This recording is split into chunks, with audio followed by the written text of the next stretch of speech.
Well, apparently Nebraska Senator Ben Nelson is sweating it. He's taking fire from all directions for his decisive 60th vote on the health care bill and the sweetheart deal that he cut for Nebraska. Now, last night we told you about a Rasmussen poll that has Nelson being clobbered in a hypothetical Senate race.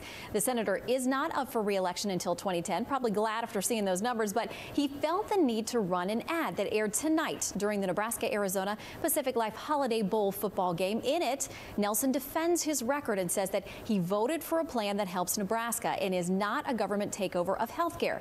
Is Senator Nelson now running scared? Former Senator Rick Santorum joins us live to weigh in with his opinion. Good evening, Senator.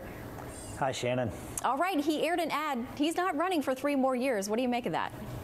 Well, he's running. I mean, he's running scared. I can tell you that those polls are just the tip of the iceberg of the problem for Ben Nelson.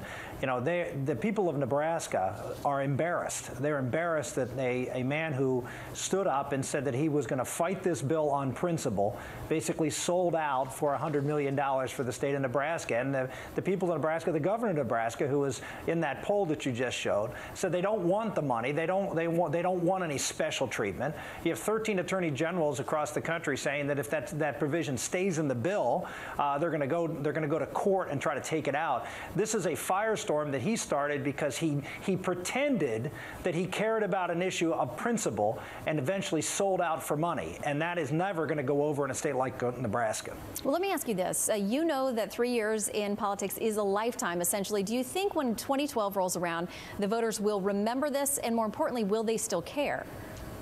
Well, I think it all depends on whether it passes and what actually happens to Senator Nelson and how he votes on it. This is not a done deal yet. If there's one thing that I think I would stress over and over, and I know people's attentions are legitimately focused on other areas right now, the national security issues with the underwear bomber and all the things that are going on in Iran. There's a lot going on in the world, but we only have about 2 or 3 weeks here to send a message to the Senate and to the House about how we need to have this bill changed. We need to start all over. We need a bill that's bipartisan. We need a bill that can make a difference in lowering cost. And I looked at Ben Nelson's ad tonight, and he said, well, I supported this because it lowered cost and it reduces premiums, and it doesn't do any of those things. He said it lowers the deficit. It doesn't do any of those things. This is a big government takeover. The people of Nebraska were never for this bill. They're even more against it now. And we have an opportunity in Nebraska and a lot of other states to get out there, to let their members of Congress know that this is not the kind of medicine that we want here in Washington, D.C., and to do it differently. Yeah, the numbers definitely show that back home, it's not popular what Senator Nelson carried off there in respect to Nebraska, even though in some ways the Medicaid situation will benefit them. They still apparently don't like the way the deal went down.